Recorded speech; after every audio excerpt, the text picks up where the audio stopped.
Oh, man. Hey, Old Man on the Mat crew. This is Tony Jones coming at you with another great episode of Old Man on the Mat. Yep, I'm excited today as usual. You know what? Today is going to be a fired up episode. We have a guy here who has some serious experience in the martial arts community. He's a fellow old man. I'm sorry. Fellow more experienced guy. There we go. There you go. I got to get down the shirt. I'm not old. I'm experienced, right? That's right. So with that, let me tell you about the guy here we have today. He's a fourth degree black belt in Brazilian Jiu-jitsu. He's a coach level 5 in combat submission wrestling. He's a second degree black belt in Judo. Actually, we did some Judo yesterday, so my back still hurts anyway. He's also the founder and CEO of Baker Defense Tactics, Civilian Tactical Training Association, and Atlanta Martial Arts Center. He's done a lot out there. So, guys, listen up. You're going to get a lot out of this with Mr. Alan Baker. How you doing, brother? I'm doing good, Tony. Thanks for having me. Hey, thanks for taking the time to come in, because I know with your credentials and the things you're doing, you're really busy out there. Really busy. Yeah, I've been trying to stay busy. Yeah, it's not hard to do, right? Not at all. I like busy, though. There you go. No moss settles on you, right? Or something like that. Doesn't sell on a Rolling Stone or something like that. That's what they say. I haven't slowed down enough yet to find out. I like it. Well, you know what? I like to start these episodes off just talking about the person. I want to know all about you. I want to basically hear, how'd your journey start? You know, what inspired you to start the martial arts or get into fitness? And, you know, everybody has that defining moment. So what was your time? Well, I originally got started because of a letter that got sent home from my teacher to Mom. And that letter asked her to please help me by drugging this kid and slowing him down. Yeah, Ritalin. And thank goodness Mom, chose not to go that route. And but she knew I was a handful, and in her search of things to help with that and help with discipline, she found the local martial arts academy and took me over there. And I remember that night to this day. I met Mr. Bryn Helms and his 2 sons. And I point out the 2 sons because somehow before the end of the night, I ended up sparring and fighting with these 2 kids that grew up in the martial arts. And okay. They just beat me senseless. And I totally loved it. Wow. And I knew at that point forward, this is what I was going to do. I was going to be in this industry somehow for the rest of my life. Wow. And that's what started everything. And, moving forward at that time, by the time you're about 14 years old, you could mow the neighbor's yard, you could wash cars, do odds and ends around the neighborhood to make money. And I was doing that so I could afford tuition at all the martial arts academies in the small town I grew up in. Wow. Yeah, I was just eat up with it. I loved it. Wow. And, that's the rest is history, as they say, moving forward. I've always been a perpetual white belt student. Always loved gaining more knowledge and learning. So I've had a lifetime of looking for different options and different sources of information in related to the combat arts. Okay. What was your first art that you started in? First started in Ishinryu karate. Okay, yeah. Yeah. That was what was available. They had a little school in a fallout shelter. Am I dating myself? Yeah, you are. you weren't under your desk. Yeah. But that's where he had the class. He was at a local community college. Eventually, they moved the class up to the upper floor of the gymnasium, which was a huge distraction because of all the cheerleaders that would come and practice at the same time we were in class, So, oh man. Yeah. Focus. Funny how out of everything, that's what you remember is the girls, right? Well, don't we always? That's the problem. Sometimes, yeah. Right. So did you guys do a lot of tournaments back then? Yeah, it was a sport-based academy at that time. So we got involved with some local tournaments and that sort of thing. So, it's always fun. What fascinated me over the years is, with Ishinru and Shotokan was when I go to open tournaments, for some reason, we had to hit those guys harder for them to flinch. I don't know if it was y'all training or what, but man, I saw those guys across the mat and I used to think, ugh, here we they go. spent all their time getting punched. There you go. and maintaining a poker face at the same time. That was part of it. Don't show it. Don't you say bleed internally, whatever they were saying. That's right. You need to toughen up, man. Take that punch. Here, have another one, just for training purposes, right? Just for training purposes. Nudge. Yeah, we're training. Oh man, wow. But like I said, man, back in the day, man, seeing you guys across the mat, because it was open tournament, so any school, any style. So, and you see this stuff, and you're just like, all right, here we go. Either I'm gonna lose, get the crap kicked out of me, or I'm gonna hit this guy a whole bunch of times, and hopefully he gives up. It never worked out for me that way.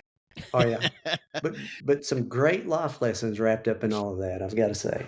Oh yeah, keep taking the punches, keep getting up. That's right.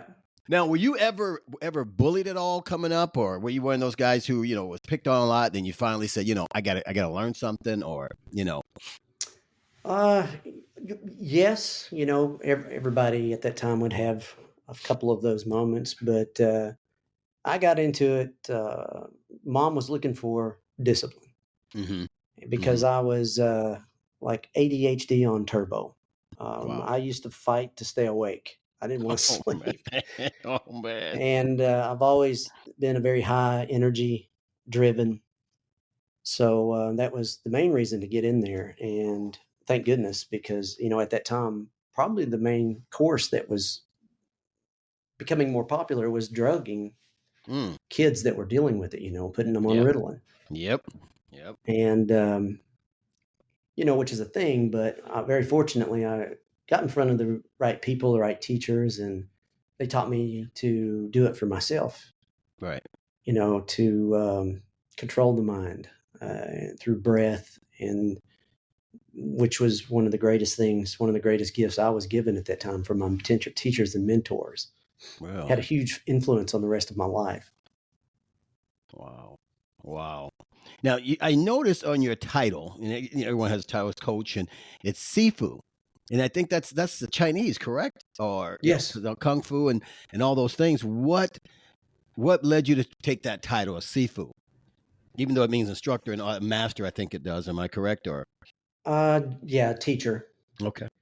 Well, I've done multiple different martial arts in my career, and I think around the age of 14, I got introduced to a Kung Fu instructor. Mm-hmm. Very cool dude, because he would teach Kung Fu out of this building he owned. And the building was used on the weekends. He would run expeditions for climbing, rappelling, mountaineering. But during the week, when we went there, he would have class in the same building, which is how I got introduced to all of those different areas of interest myself. But that's what introduced me originally to Kung Fu, and I loved it. Still study it to this day. Various forms of Shaolin Kung Fu, Wing Chun Kung Fu, and probably, I've over the course of my career, I've got different achievements, different titles, but that one stuck. I think I got my third degree under Grandmaster Dana Miller. And at that time, in the way he did it, you were given the title of Sifu. And I was working at a martial arts academy in Chattanooga, Tennessee, probably early 90s. And that's one of the forms they taught there was they taught Tai Chi, Quan Fa, and a couple of forms of Kung Fu. And that's when I started picking up the nickname or title Sifu. People would just, when they come to class, that's what they would call you while you're in class. And it has stuck ever since. Even years later, teaching what is probably mostly known as a Brazilian Jiu-jitsu academy. Yeah. Still Sifu. You're still Sifu. Wow. So, some nicknames you just can't shake. And that was one of them. So I finally just said, okay, I give in. And took it. And now, like, I'll travel and have people I've never met walk up to me and call me Sifu, Oh, wow. Sifu Alan. Yeah. Okay. Well, lifelong instructor, right? And a teacher. Yeah, that's pretty good, man. Yeah, and Wow. it kind of depends on the culture that you're Yeah. in. You'll be at a jiu-jitsu camp. Most of those guys are, hey, professor. Yeah. If I'm teaching Filipino martial arts or I'm with that group, it's guru. Okay. Um, Thai boxing and Burmese boxing, it's crew. Yep. So, but it's the one that always seemed to be all encompassing that just followed me was Sifu. So that's how that ended up being stuck on the front there. Okay. I like that. I like that. And so you went from Ishinru, but you did these at the same time, and Kung Fu also, right? Or Yes. so wow, you were just how did you do that? Now that's interesting. How did you separate the thought processes of the different arts if you're going the same time? You follow me? Yes. By the time I started studying multiple ones, I was very fortunate to get introduced to Guru Dan and Asano. Okay, yeah.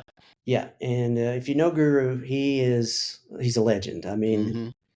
and part of getting introduced to him was seeing how he studied different martial arts and his approach to how he thought about them, how he processed them. And it was very unique because at that time, you just did one. Right.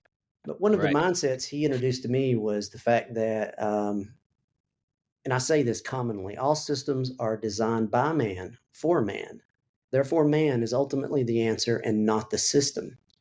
Mm. They're all ultimately designed for the human machine. And that is what we're doing as warriors is we are looking for ways to push ourselves, grow ourselves, improve. And we do it through the tool of martial arts. Okay. And fortunate for us, there's different ones. And it's interesting how one system might handle one environment very well, while another one handles another environment very well. And Okay. Guru introduced that mindset to me. And for me, I kind of broke it down into projectile weaponry, Okay. edged or blunt weaponry, striking, pummeling, which would include hand fighting, pummeling, and giraffe wrestling, and then groundwork. Okay. Those were the major areas. And looking at the major areas, I would then, like Guru did, what do I know in those areas? Right. And some of them I didn't know anything. So I would have to go and look at what system could give me those answers. And as you know, there's many of them. Oh yeah. And that started the process of researching, learning, growing. And you would end up with mentors in different areas and different systems. But ultimately, that's what introduced that mindset, that philosophy was Guru Dan. Okay. That's pretty cool. My old instructor, the first one I've ever had, say not the one, but the first one I've ever had, he had a similar thought process on that, which was it was back when it was Kodokan Jiu-Jitsu. His philosophy was that every art has holes. So you need to, once you have a foundation, a brown belt, black belt in one art, then you start seeking out to find places to fill those holes. Right. So, and that branched out, but you were doing all these things at the same time, which is phenomenal.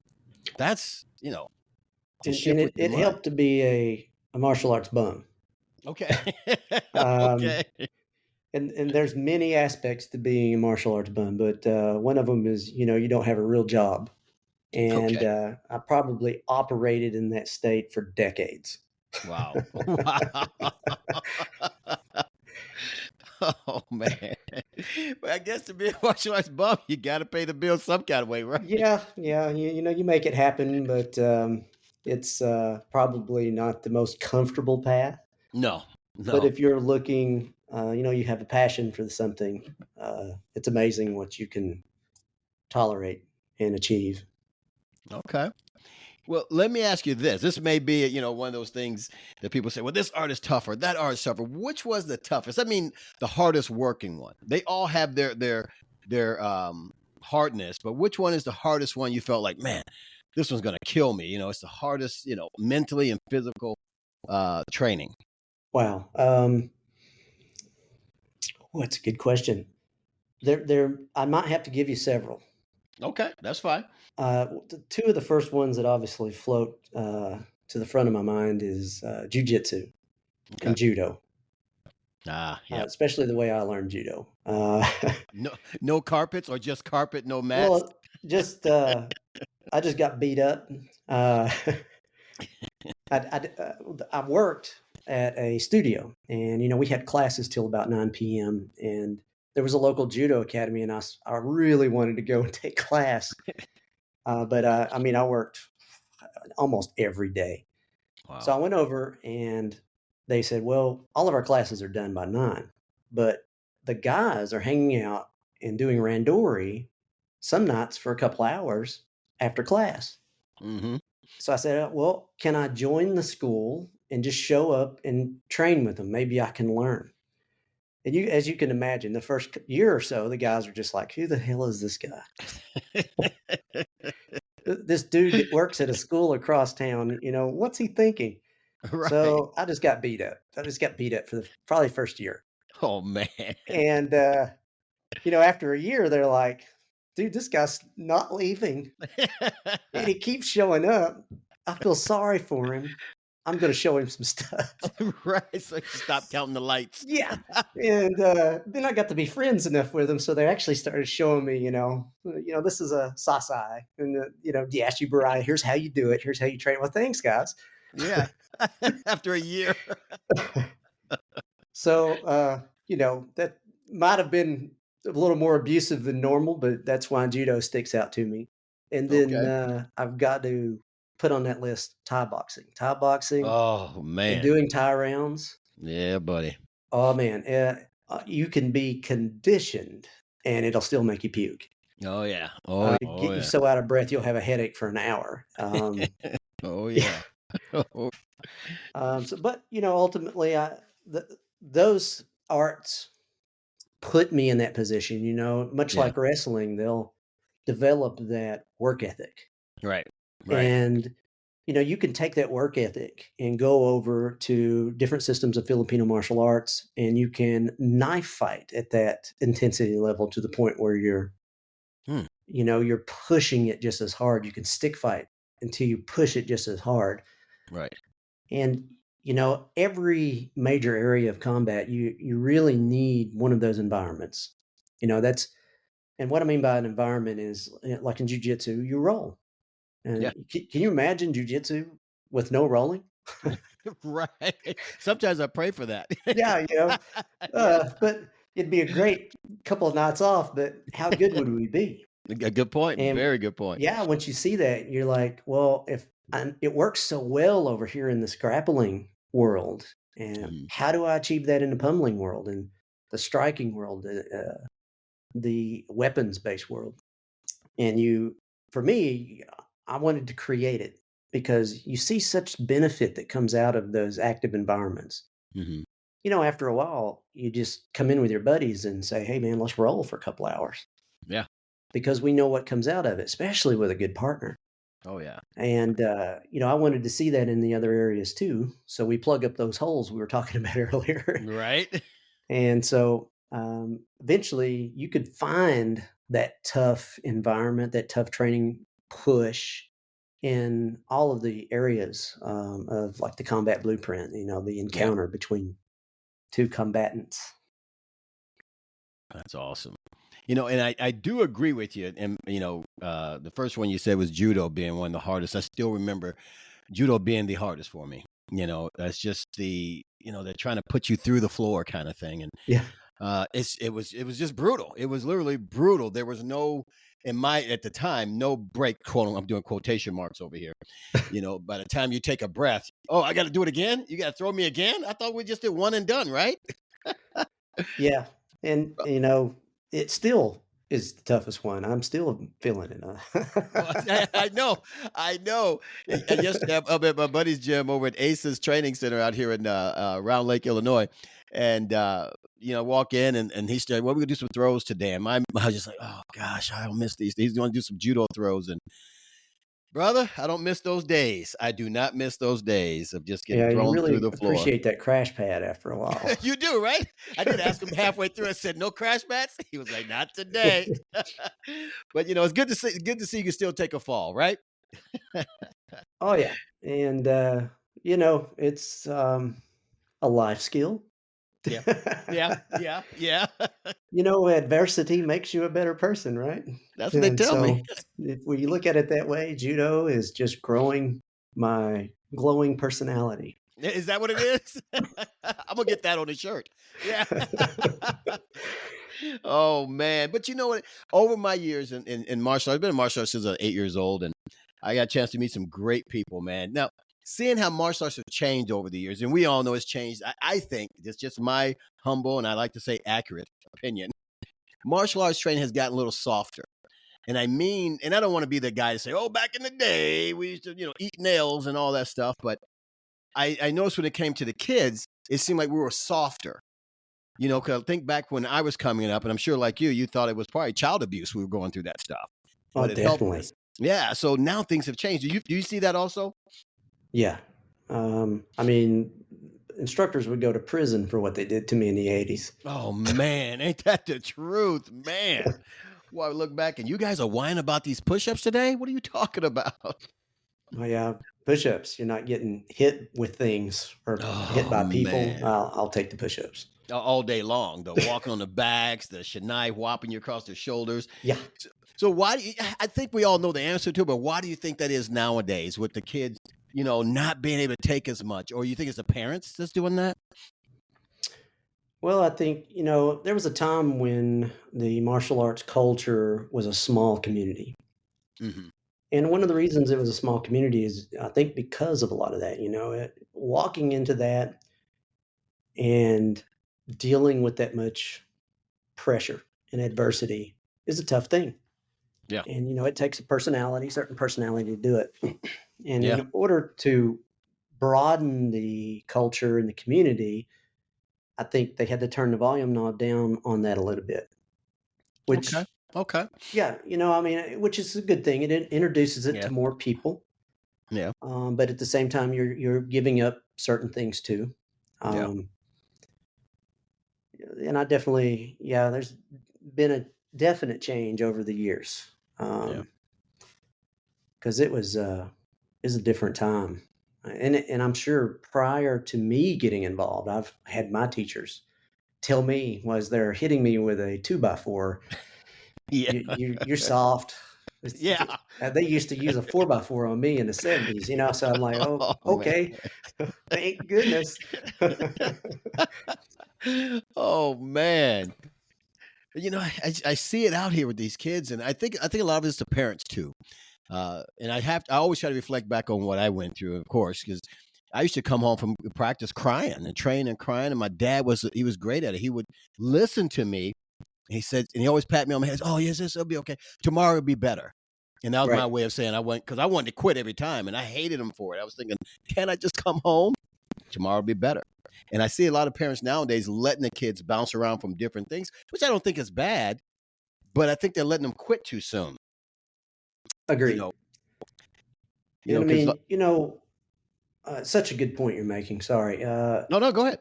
Is that life skill of dealing with adversity and not stopping. Right. And if you wait on life to give you that lesson, it might take some time. And Right. yeah, and that's what's so wonderful about martial arts culture and getting in the academy and on the mat is how often are those opportunities to learn that lesson or to practice that life skill Mhm. available.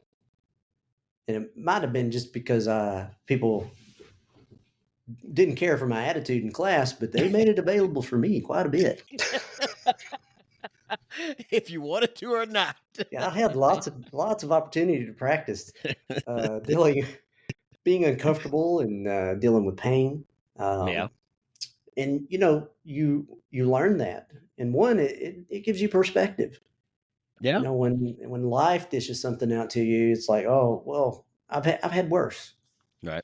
I Right. can say I've been in situations on the mat where it was punishing, and Mhm.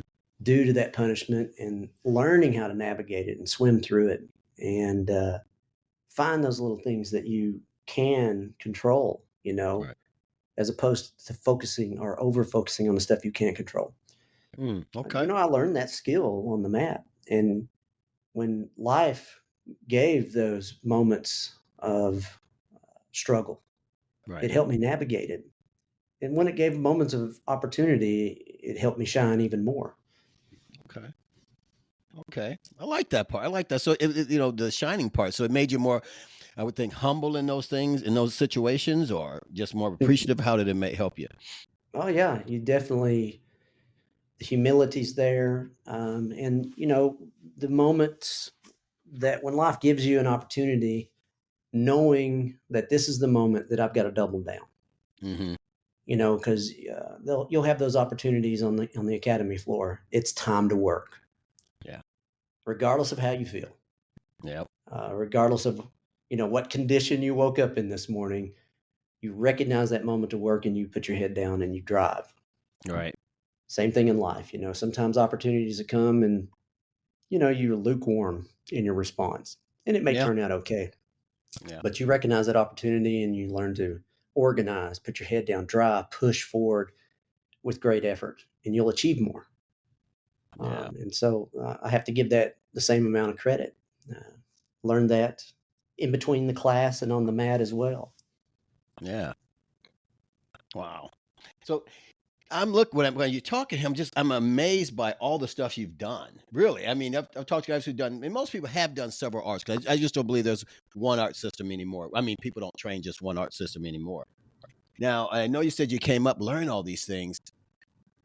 I know you said earlier about the mindset to separate the different techniques, but from going from a stand-up art, let's say Muay Thai or boxing, and then going to grappling, those are two different worlds in essence, right? Right. So how would you separate those two coming from, let's say, if I don't know if you did it like this, you went to, maybe an hour of Muay Thai, then maybe an hour of grappling. Did you do it like that in the same day? Yeah. Okay. We would organize our training week um, in advance. That way you could line up partners, because very seldom did you have one guy that was crazy enough to do that for 4 to 5 hours a day, Whew. 2 or 3 days a week. Oh my gosh, man. That's awesome. But we would also include pummeling or hand fighting. Hmm. You'll see that quite often in catch wrestling, Okay. um, combat submission wrestling, Judo. So working on different hand fighting, arm dragging, and then as you move in closer and start get closer contact, pummeling. And then giraffe and wrestling, which is head and shoulder wrestling. You see a lot of that in catch. Okay. To me, that was a whole environment of study. I Okay. don't. No, judo does randori, and it's very similar. But some of Mm. these other elements, they may not practice as much. But even those elements of randori, clinch, which you will take out of Thai boxing Yeah. and Burmese boxing, all of those are in that range. And depending on your goal, like one goal may be to go in and control the opponent and then do some sort of ground engagement. In other words, take them off their feet and put them on their butt. Hmm. Or the ability to survive in that range and not get taken down. Okay. If you're in more of a self-defense or street situation, I'd like to avoid it if I can. So you have to develop that skill too. You see that Right. a lot in randori. I'm Right. trying to throw you and you're trying to stay on your feet. You see that a lot in the clinch of Thai boxing and Burmese boxing. But that whole area to me is an art unto itself, and that exists between striking and groundwork. Okay. And you add, weaponry Mm. or firearms into that, whole different story. Okay. Gotcha. So you're a gun enthusiast too, huh? That's Oh yeah. awesome. All right. Now you do a lot of training in that. Now you see you got a hot button for me now. Oh yeah. Yeah. Okay. Oh yeah, avid shooter. Well, I don't want to sound like I'm an avid shooter. Sounds bad. He's a shooter. Watch out. But no, I'm an avid trainer also. So, do you go all around taking different courses at all, or? Yeah. I do a lot of work in the security industry. Okay. I'm one of the instructors for the Executive Protection Institute out of Virginia. Also a DC instructor for VDI, Vehicle Dynamics Institute out of New Jersey. And they do, they train bodyguards, security individuals, both in just the elements of the industry and tactical driving.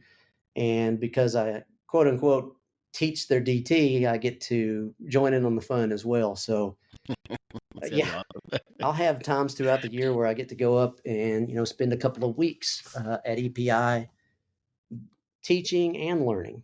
I always try to get in the classes with the other instructors and make it as educational for myself as possible. And they'll have a week twice a year at EPI where they'll be on the range, and definitely jump in on that. Oh yeah. I try to rent a little range locally here, just outside of Atlanta, once a month for Okay. me and my buddy, and we go out and just waste all kinds of money.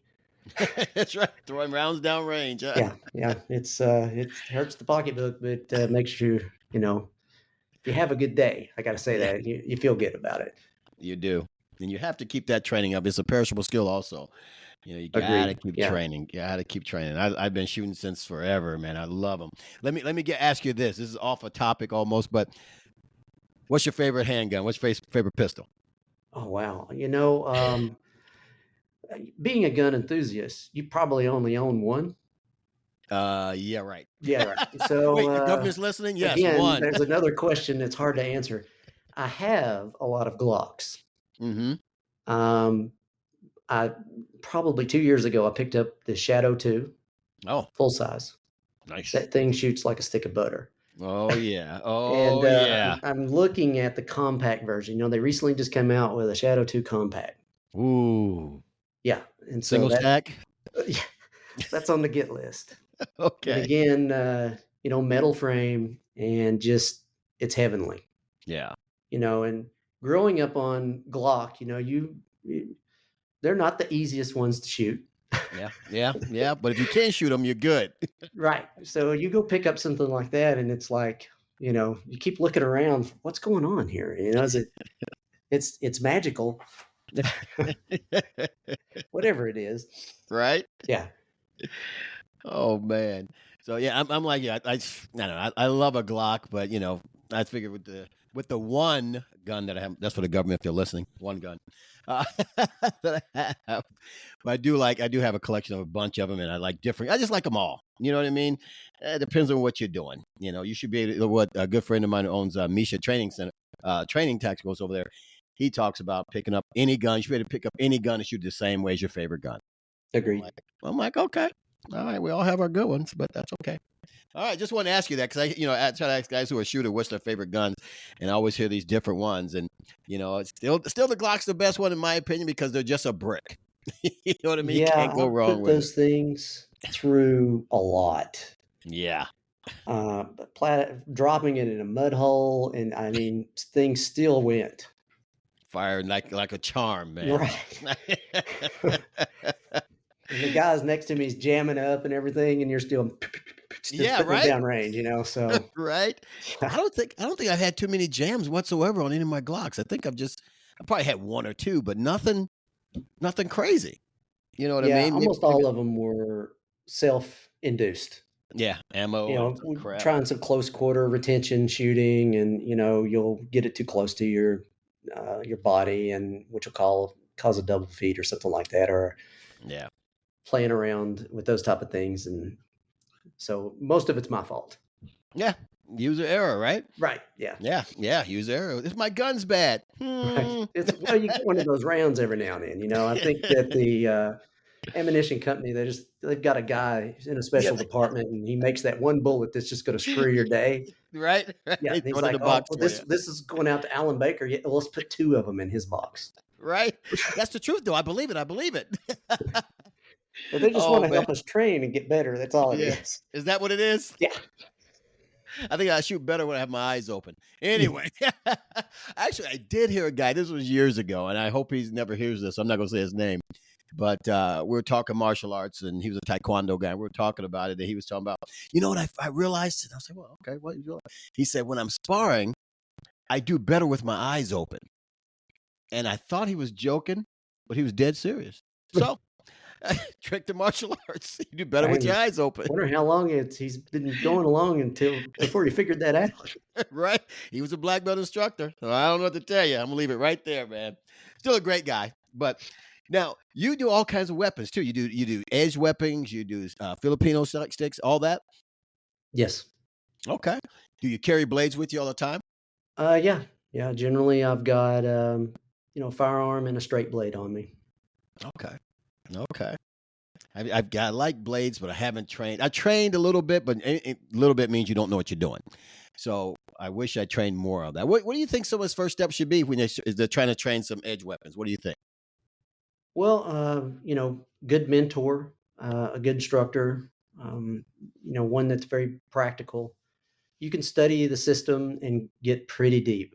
Filipino martial arts is vast. It is so huge. The systems have got so much information, but it's outstanding. Really? And you can kind of get lost in it. And you have to remember, like we were saying earlier, what is your rolling environment? Hmm. What is that environment that I can test it in against my buddies and know if I'm getting stabbed or if I'm getting away Right, or right. not. And then for me, buying a kit, like I've got different holsters that I've Hmm. got and different training guns. And, like for instance, grappling, you'll put the gi on, you'll do some no gi, and then we'll put on the jeans, the tactical belt, and I'll Oh, put the training gun inside the belt. I usually have a setup for the straight blade too. And we okay. do it just like you would wear it concealed. Yeah. And you get down on your knees, slap, tap, and go. Oh, And, wow. now on that submission list is that guy can take your gun or he can try to get your knife. And man, it changes everything. To Oh, me, wow. it's just a totally different It system of is. training. All the stuff I'm doing, and I'll do what I'm supposed to do in the grappling side of the world. And it's like giving that gun to my partner on a dinner plate. And I'm like, I don't think I want to do Oh, that anymore. right. So Wow. we would put it in grappling. We would put it in the pummeling and clinch environment, and then striking. We'll even when we're striking, I'll have a round or two where I'll put it on, and their goal is now to strike, make range, get in, and get to the weapon system if they can. It Wow. changes, things. It looks different as they're coming at you, as opposed to I'm just going to punch you in the face. Right. Right. So just adding the element in will educate you. And Yeah. then, finding a good source of information, a good mentor who's played that before. And, that's the one thing that'll compact time because they've made all the mistakes. Okay. And yeah, they can say, hey, if you're rolling and you've got your kit on, probably don't want to do this. Right. Might want to change this technique a little bit and take the firearm further away from your partner. Okay. Talk about space. Yeah. So, adding the tools in and playing, especially with someone with your experience and background, you could do that right away. Yeah. Because you've got that instructor set of eyes, that black belt set of eyes. You have so much wisdom and experience already in there that even though you're going to make some mistakes, you're going to go, I could probably fix that this way pretty quick. Yeah. And that would get someone rolling. And then on top of that, finding a mentor who's like-minded and been playing that game for a little while. Okay. Okay. I need to work on that. I really do. I'm always trying to find, like yourself, always trying to find different things to do in combat sports or whatever it is. Yeah, I really wanted to learn the blades. For whatever reason, I'm not afraid of a gun. I'm not afraid of anybody, but a blade scares me. Oh yeah, For a I could reason. introduce you to a couple of people I know that I've got some outstanding information from. Oh, okay, perfect. Yeah, yeah, I would love it, man. I would Sure. love it. I would love it because I think we all should have, like I said earlier, you may have a base of self defense or martial arts, but you always got to have something outside of that, in my opinion.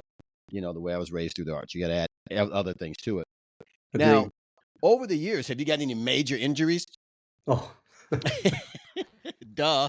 It's like owning one gun, right? Right, Ever right, since that exactly. boating accident, yeah. Yeah, that's right. Lost them all in the boating accident.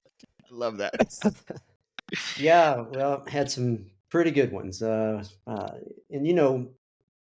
being a martial artist, you probably have had insurance your whole life too. You know how that Yes, goes, sir. right? Yep. So one of them was a pretty major shoulder injury. Mm, And there wasn't any one time that I remember doing it. It was one of those things that came along slowly just from living inside of a hostile environment repeatedly. okay. But it ended up all the rotor cuff connections were torn loose. Holy cow. We had a 20% rupture of the bicep tendon. What? Yeah. And Holy I cow. didn't do a lot with it for about 10 years. Wow. So, training with Alan I was left-handed. And I just sometimes I just have to lay on that side of my body and just, you just do your best. And Yeah, the guys all knew that if they got that arm outside of a certain range of motion, it was just a tap. it was done. Yeah, yeah, Yeah. yeah. And, but then got very fortunate to get introduced to a doctor here in Atlanta who he was doing actually, it was a special type of surgery. And they'll do testing on you because you're Mhm. like one of the first ones. And so I was like, okay, well, I'm going to give it a shot, Mr. Frankenstein. And but gotta say, fortunately, one of the best things I've ever done. And now the recovery was long, probably a year and a half Oh, before I wow. could raise my hand over my head. Wow. Okay, yeah, it's a long recovery. And yeah, I'm just now getting to the point where I could lift probably 10 pounds laterally out to my Wow. side, Wow. which is amazing to me. I mean, before that, I couldn't pick a coffee cup up and put it in a microwave. Oh, Yeah. yeah, holy cow, Yeah. man. Wow. So you had some shoulder damage. Yeah, Wow. and, it's like Doc says, "Well, you gotta quit training." Yeah, And right. yeah, and I just stuck it in my gi, or I'd stick it under my belt and keep going, which I know didn't really help. It probably made it Right. worse. And so, yeah, Wow. self-inflicted. But from that mentality of martial arts and fighting so hard and never giving up, same thinking, well, I got this hurt, so like in a day, rub some dirt in it, we'll be okay. That's You right. know. Yeah, get some of the hose water, and that'll help. Rub some That's right. dirt in there with it. That's right. Oh man. So yes, a major injury. Oh my gosh. Now, how do you train differently now? Train differently with the injury and, I won't say with the age, but with the experience. I mean, how do you train differently now? Um, well, you pick your partners. Okay. And I've got a set of partners that they know about the shoulder, they know about the elbow, they know about the knee. Oh man. Know about the uh, body. yeah, they know about, the like the nose implant. They've got it all. Oh man. Oh my So gosh. those guys, they know when they're getting close. And of course you got to tap. Yep. There's Yep. still certain ranges. I feel, this or that going into. It's like, okay, it's time to tap. Yeah. And but then you've got your crowd that is the newer guys on the mat too, and they got Mhm. something they want to prove Yeah, buddy. on the black belt. Yep. And a lot of times we kind of stay on that side of the mat and Okay. start getting a little comfortable. Yeah. I've got probably two, three, maybe four of the new guys, and I had to learn how to tap early. Okay. Hey, you know what? That's okay, man. That's Yeah, okay. and sometimes a tap may be just because you fell on your elbow Yeah. and you wasn't Yeah. supposed to. Yeah. They'll look at you like, "I didn't do anything." I go, "It's okay. Let's start over and keep going." Right. Right. But you have to adjust and learn to move with your new body. Okay. Even if you're not breaking things Ah. and tearing things loose, you still get a new body about every 10 years. Okay. Yeah, I've got to give credit to Guru Dan Asano for this too. He told me this years ago. I mean, when I was like late 20s, 30s. He's like, your body will change every 10 years and you'll have to relearn. You'll have to Mm. readjust. Things will change. Otherwise, you'll end up being the man, remember the good old days? And we don't Uh-huh. want to do that. Okay. So, I've had to make adjustments like that. One of the main things I try to do is just make sure I don't make that decision in my mind not to go over to that side of the mat. Okay. At least for as long as I can. Okay. And you have to create those outside of the box stress moments. And even with your good training partners, put the timer on, get 3 or 4 of them, and every 60 seconds, switch to a new body. Wow, And that's some good training. That's old yeah, school. you Oh, just push that old school. yourself till your limit. And Yeah. you could do this in every environment, but we have that common environment rolling, and you get to where you learn your body, you learn your mechanics, your alignments, your placement, your timing. And though you're winded, you don't really ever get pushed to that point. You're Mm-hmm. okay. Yeah. And Yeah. for me, I have to set aside some time, at least once or twice a month, where I'm like, okay, guys, it's ringer time. Okay. I Put the like that. timer on. And they love it because they're just kicking my ass. I mean, it just is what it is. And all I'm trying to do is survive and not stop, Right. not give up. So, I have to make sure I'm plugging myself in on those moments as well, and Yeah. keeping that up. It wasn't that difficult 20 years ago, but now, Oh, yeah. brother, brother, trust me. I know, man. Oh my gosh. My buddies, they start calling me The Rock on training now. And I thought, oh, I look Oh. like The Rock. He's like, no, because you don't move. I'm like, I'm waiting on you to make a mistake so I can capitalize on it. Right. Yeah. Different mentality. But you know what? You have to, it's like smart fighting. You had to put your ego aside at this age or at this experience level. There we go. We have to put our egos aside. You know what I mean? And Right. that's helped me a lot. Like you said, you're not afraid to tap. I have no problem with tapping. If you're younger, faster, whatever, I got no problem. Tap all day long. So that's Oh, pretty yeah. cool. Do you have a lot of older guys in your environment? We've got a pretty good mix. We've got some younger guys coming in, middle aged, and then, have some of those more experienced, quote unquote, Uh-huh. guys Yeah. Yep. on the mat. And we try to develop a culture that is conducive to that, Okay. because, you get that youthful environment just get smashed. And then there's a place and time for that. But we Yeah. want to use it as a tool Okay. because we don't want to scare those older guys off, man. They've got the That's wisdom true. and knowledge. That's true, man. They know the Yeah. cheat codes. Yeah. And let me tell you something, if you're beating the hell out of them on a regular basis, they're probably not going to share it with Right. That's true. you. That is true, man. We need the full spectrum on the mat because that's how family passes along knowledge. Yeah. And, although we're trying to kill each other, we're still Yeah. blood. Still blood, brother. That's right. That's right, man. And, That's right. I know you're youthful, and let me tell you, you're going to hit middle age. I've got those answers too, and you're eventually going to Mm-hmm. get here. You want to know exactly what Tony and I are talking about right now. You want to Exactly. know in advance how to train. Yeah. You want to have an intelligent physical culture, which Oh, yeah. really gets off the mat too, and it starts to involve multiple other things like your strength training, your Mm-hmm. physical body alignment and posture and stuff like that. It's not taught much anymore in the quote unquote system. And that wisdom and knowledge should be on that mat. And Yeah. most of the guys that hold it are the ones with the quote unquote experience. Mm-hmm. Uh-huh. That's Uh-huh. right.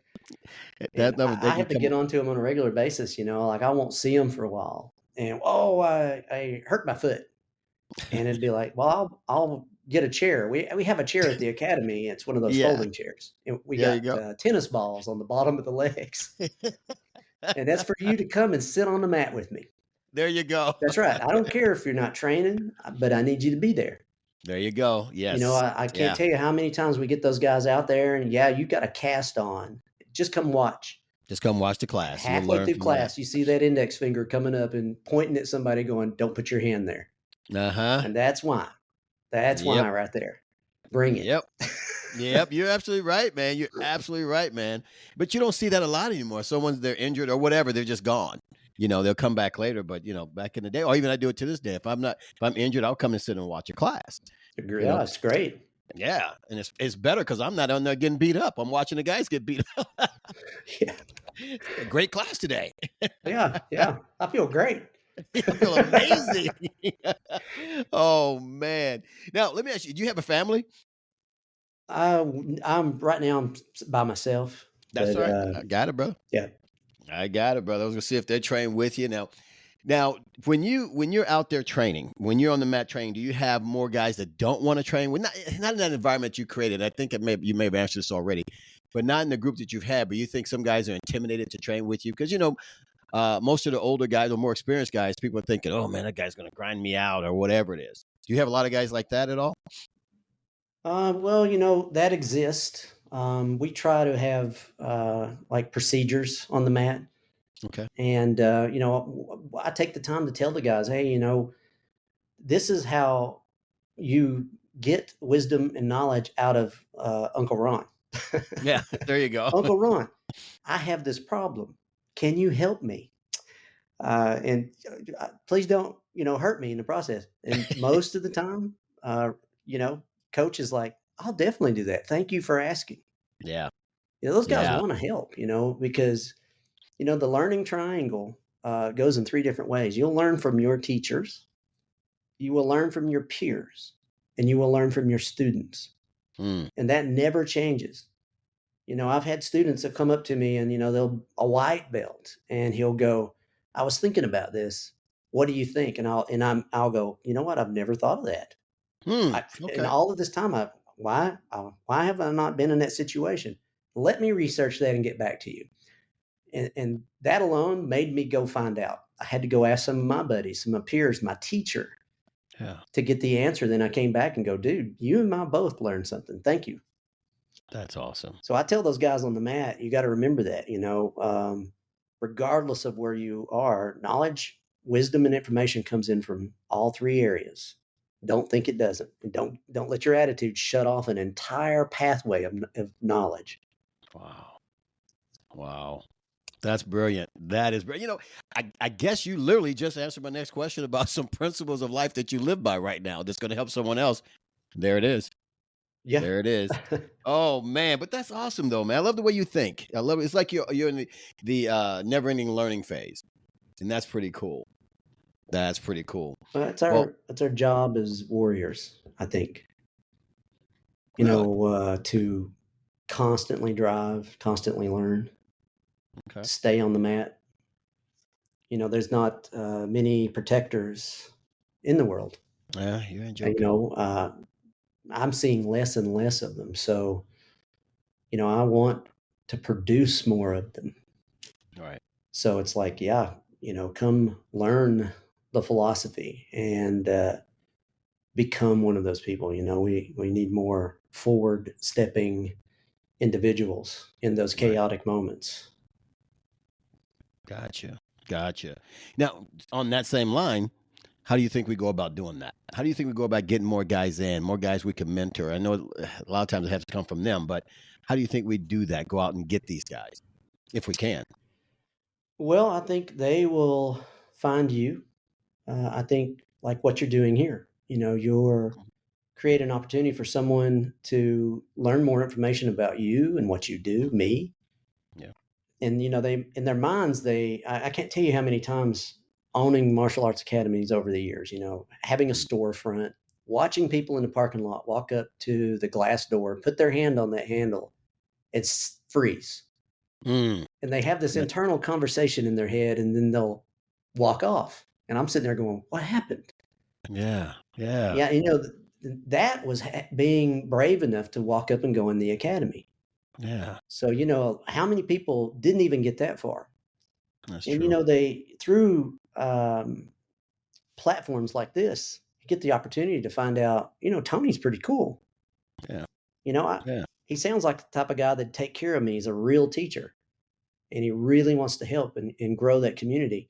And through that, they will come forward. They'll go, well, I'm going to go find that guy. Yeah. And then there's guys that might out there too that beat you up. They don't necessarily help Good that point. mission. Yeah. Yeah. But what you're doing will help more individuals find that answer and that hopefully come and join that warrior based community. And there are many of them. you know. Yeah. And you know, a lot of people will come originally to learn to defend yourself, learn to fight, fitness. But you know, behind all of that is that warrior-based mentality Right. and those life skills that you're talking about. You know, the ability to get comfortable being uncomfortable and push forward, and becoming a part of a community that has your back. I Mm. can't tell you how many times over the years, you know, obviously in life things happen, and you know how often those guys at the academy are right there for you.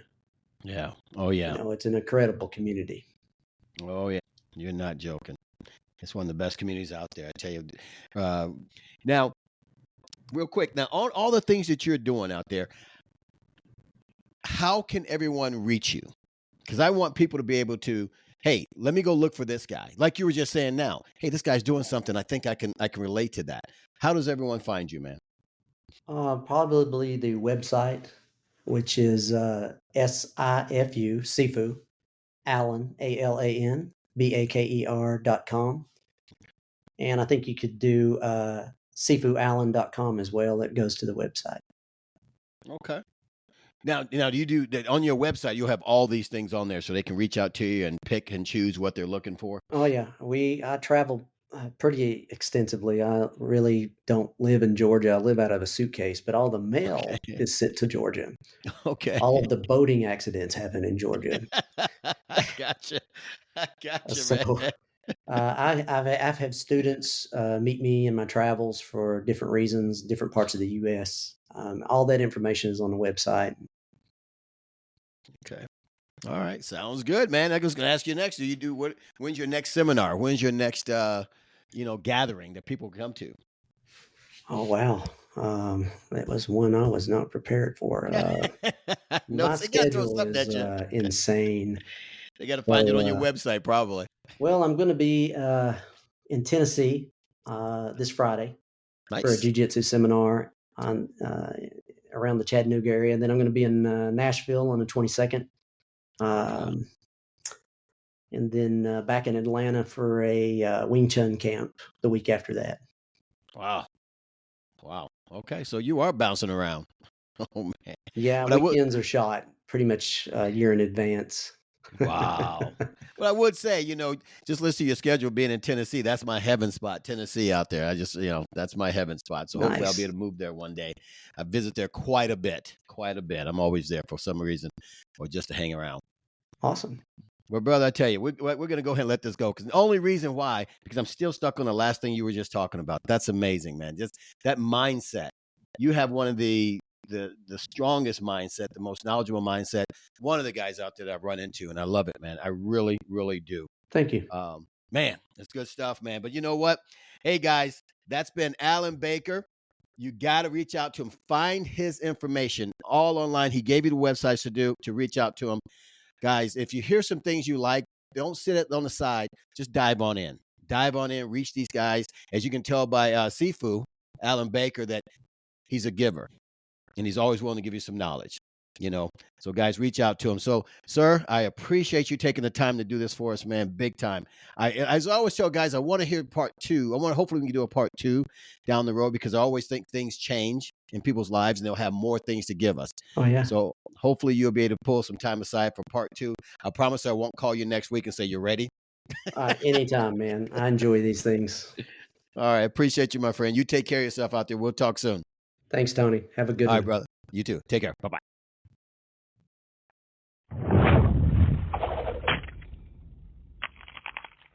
Oh, man.